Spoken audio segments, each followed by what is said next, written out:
The inquest into the death in 1982 of anti-apartheid activist Dr Neil Aggett continues in Johannesburg. Our reporter Hasina Gori is covering the story for us. Hasina, a very good morning to you. Just take us into, before we talk about what to expect today, let's just make a recap of events last week.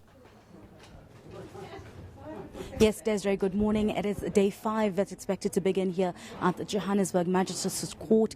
It is the second inquest into the death of anti-apartheid activist Neil Aggett. Last week we heard from his sister, Jill Burger, as well as his girlfriend, Dr Liz Floyd, explaining when she was also detained with Aggett, explaining the months before his captivity, when they were followed by security police.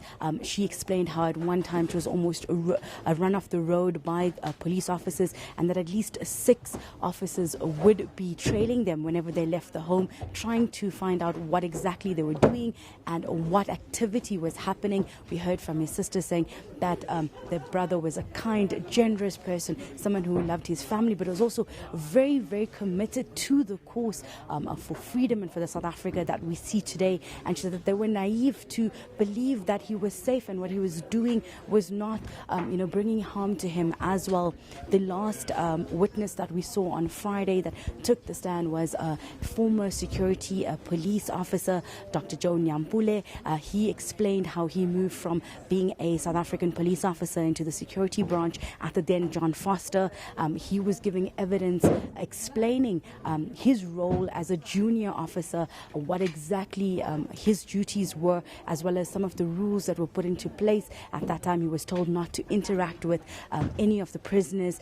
He said that before he came into the security branch, he didn't even know that it existed. So that was, a whole different scenario for him. He also went through the last evidence that we heard was explaining the process of locking in a detainee, and basically painting a picture of how improbable it was that Neil Aggett could have managed to unlock his cell door and hang himself because of the way and the manner in which those doors were closed. He explained that it had 2 separate keys, one that was kept by the security police officers that was with a padlock and a chain, and the other one was a key that was held by other police officers, and both work separately.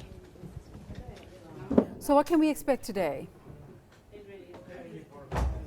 Today we expect Joe Nyampule to continue leading evidence, explaining more into his time at John Foster, and we also expected to hear from one other police officer later in the day.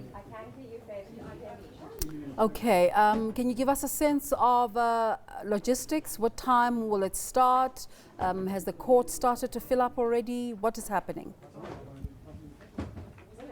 It's been a quiet start this morning. It is expected to start at 9:30. It is slowly filling up. Last week we did see a lot of former activists as well as politicians coming in to show their support and to just be here for the family and for the cause. Hasina, thank you very much for setting the scene there for us. We will continue to follow events at the court.